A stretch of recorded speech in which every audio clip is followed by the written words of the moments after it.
Hello, my name is Shafaq Ahmed, and today I'll be presenting the effects of carbon nanodots on TNF-alpha-induced inflammatory gene expression in mouse liver tissue. Cardiovascular disease causes a large amount of deaths around the world, and atherosclerosis is the main cause of CVD. Atherosclerosis occurs when there are high levels of LDL that get oxidized by reactive oxygen species and get taken up by macrophages to create form cells, which later harden to create plaque and restrict blood flow. How do we address this high levels of inflammation? One promising new family of nanoparticles are carbon nanodots, which have been shown to have reactive oxygen species scavenging ability in previous studies and have also been found to have anti-inflammatory effects in endothelial cells in our own lab. However, not much research has been done on the effects of carbon nanodots in the liver, so we asked the question, what are the effects of carbon nanodots in the liver? Our hypothesis was carbon nanodots would lower inflammation caused by TNF-alpha in the liver, and we investigated the pro-inflammatory molecules MCP1, IL-1 beta, IL-6, and the anti-inflammatory molecules HO1 and GST.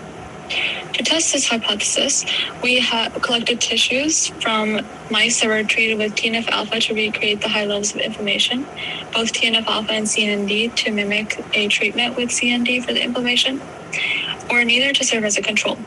We isolated the RNA from these tissues and then performed a nanodrop, which can be seen in Figure 1.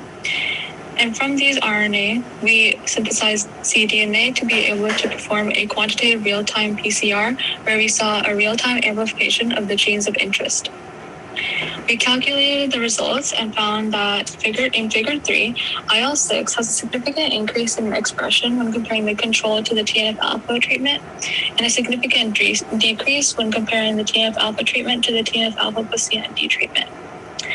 We can see that the pro-inflammatory molecules MCP1 and IL-1 beta did not experience any significant differences between the treatment groups.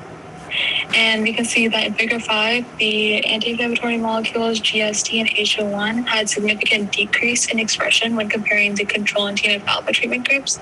However, there is no significant difference when comparing the TNF-alpha and TNF-alpha plus CND treatment groups. So what can we conclude from these results? We can see that the IL-6 results, as well as the HO1 and GST results, support the hypothesis. However, the effects of TNF-alpha and CNDs need to be investigated further using other pro-inflammatory and anti-inflammatory molecules. We also need to see if the change in CND treatment length will affect the gene expressions. Other mechanisms we can investigate to better understand the CND's effects could be ELISA, oxidation stress biomarkers, as well as levels of P50 in the nucleus. Thank you.